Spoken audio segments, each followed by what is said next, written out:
I am Jaisalveer Joshi. Today we are learning about the electronics paper 5503 in TYBSc Electronics, and we are taking here cathode ray oscilloscope unit 2. Thank you. Hello friends. Now we are starting first chapter in SEM 5 paper number EL5503. EL5503. We are starting from the CRO. CRO means cathode ray oscilloscope. The full form is cathode ray oscilloscope. Of all the laboratory instruments available today, perhaps the most important and versatile is the cathode ray oscilloscope. It is primarily used for the display of waveforms.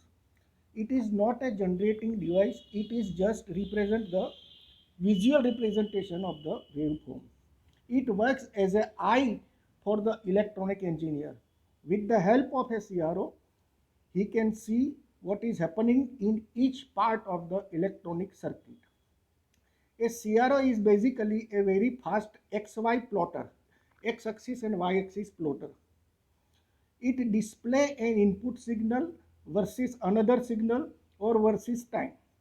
The stylus of this plotter is a luminous spot which moves over the display area in response to input voltage.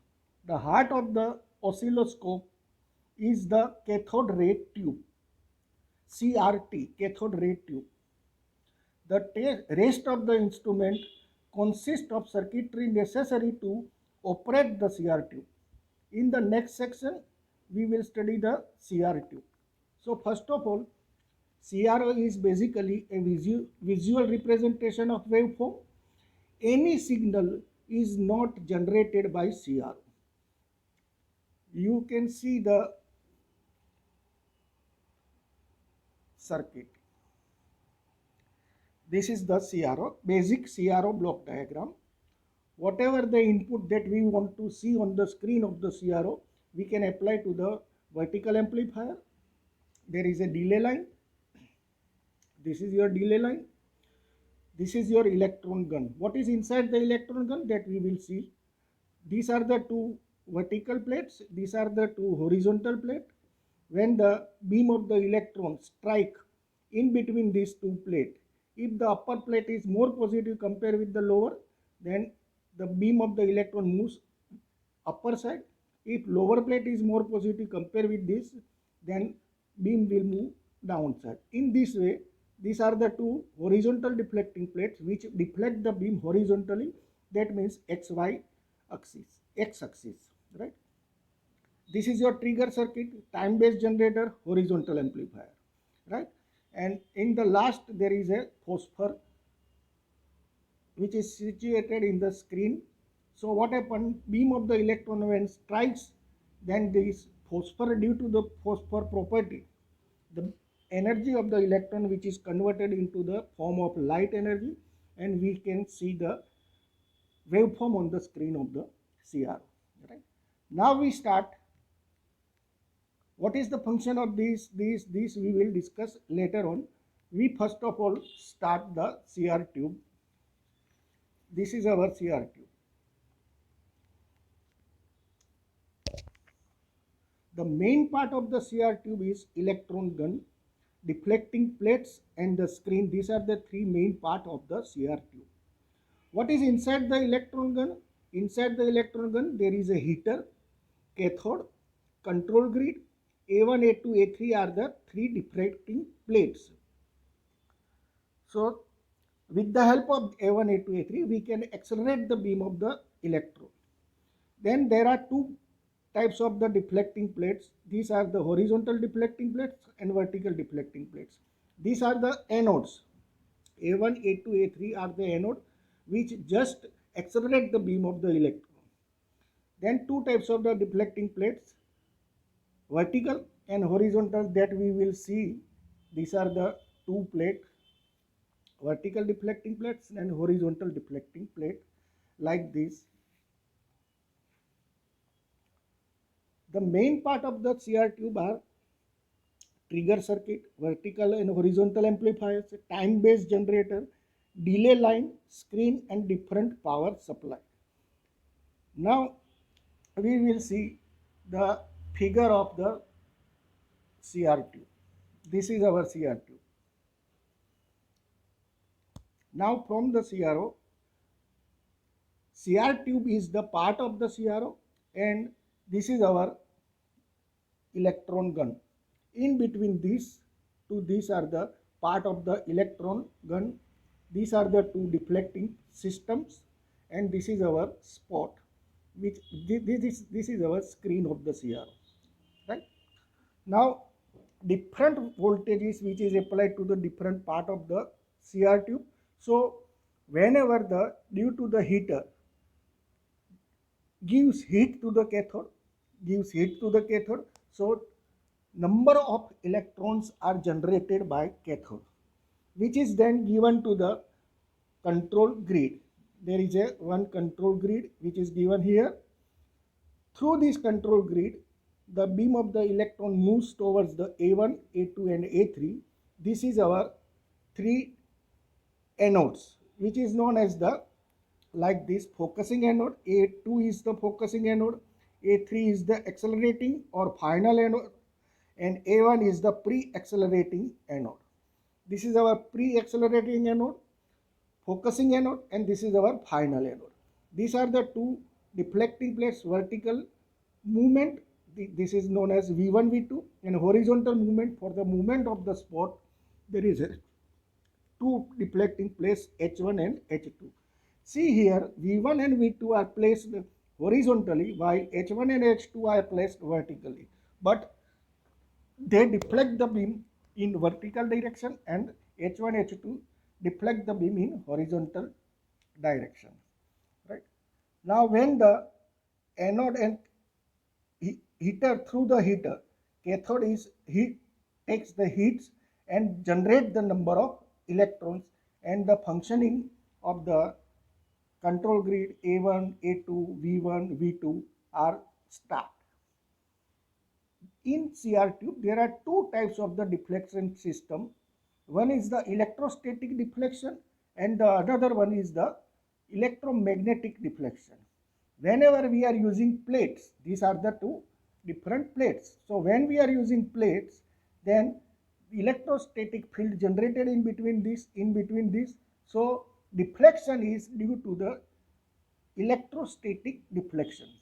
Whenever we are using, instead of plates, if we are using the magnet, then this type of the deflection system is known as electromagnetic deflection, because the movement of the spot on the screen of the CRO moves due to the electrostatic field, due to the magnetostatic field.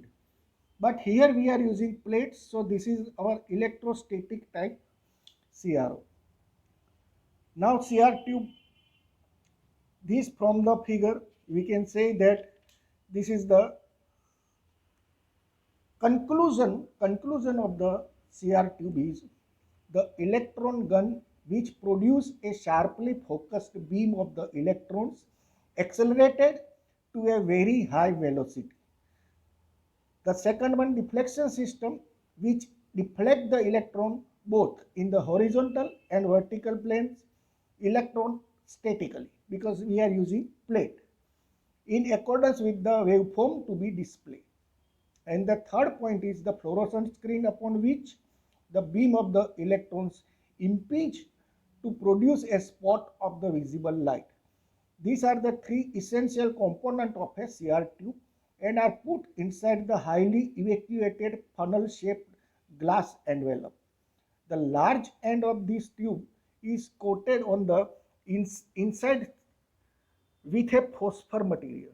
This material fluorescence when the highly velocity electrons strike it. It converts the energy of the electrons into the visible light, hence the name fluorescent screen. Depending upon the phosphor material used in the fluorescent screen, it is possible to have a different either green or orange light we can see on the screen of the CRO. Now, the electron gun gets its name because it fires the electrons at a very high speed, like a gun which fires high speed bullet.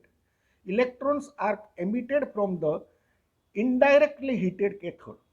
The control grid is a nickel cylindrum surrounding the cathode.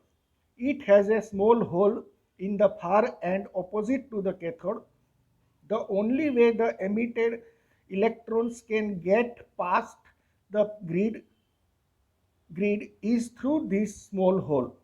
The action of the control grid is identical to that in a conventional vacuum triode. It controls the number of electrons passing through it. Since the brightness of the spot on the face of the screen depends upon the beam intensity, it can be controlled by changing the negative bias on the control grid. That is what is done by the intensity control, which is on the front panel of the CRO. The electrons emerging out of the control grid are accelerated by the high potential applied to the accelerating anode. These electrons, being negatively charged and have a tendency to diverge from each other, if permitted to pass as it is, the electron beam will not form of a sharp impinge on the screen. The beam is focused to a very small dot on the screen by the focusing anode. The accelerating and focusing anodes are also cylindrical in the form with small opening located in the center of each cylinder along the axis of the tube.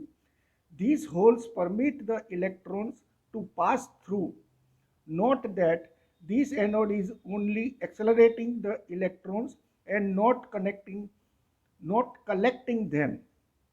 The focusing anode is given a slightly lower potential than the accelerating anode as shown in the figure. Because of the difference in potential, the equipotential surface between the two cylinder focusing anode and accelerating anode form a shape like a convex lens. When the electron beam passes through this region, the electrons experience a force in the direction normal to the equipotential surface. As a result, the beam is converged to a sharp point on the screen. The equipotential surface focuses the electron beam in much the same way as a lens in an ordinary camera focus light. By changing the potential of the focusing anode, we can change the focal length of the electrostatic lens. The electron gun emits a very narrow, highly accelerated electron beam. This beam then passes through the deflection system consisting of two pairs of parallel plates as shown in the figure. The white deflecting plates, also called vertical deflecting plate, are passed horizontally in the tube. Any voltage applied to this set of the plates moves the electron beam up or down. The bright spot on the screen will move along the y-axis. The X deflecting plates or horizontal deflecting plates are kept vertically. Any voltage applied to this set of the plates move the spot on the screen to the left or right. If the voltage is applied externally to the either set of the plates, the spot should be located at the center of the screen. The initial centering of the spot can be done by using X shift and Y shift controls. Before we see how a CR tube is used in CRO to display waveforms, there is one important point to be noted. From the figure, we can say that the deflection plates are very close to the ground potential. The cathode is given a negative potential equal to the accelerating voltage. This is done to avoid high voltage shock hazard to the operator. The operator has to handle the vertical input and horizontal input terminals. He also has to handle various controls of the front panel of the CRO.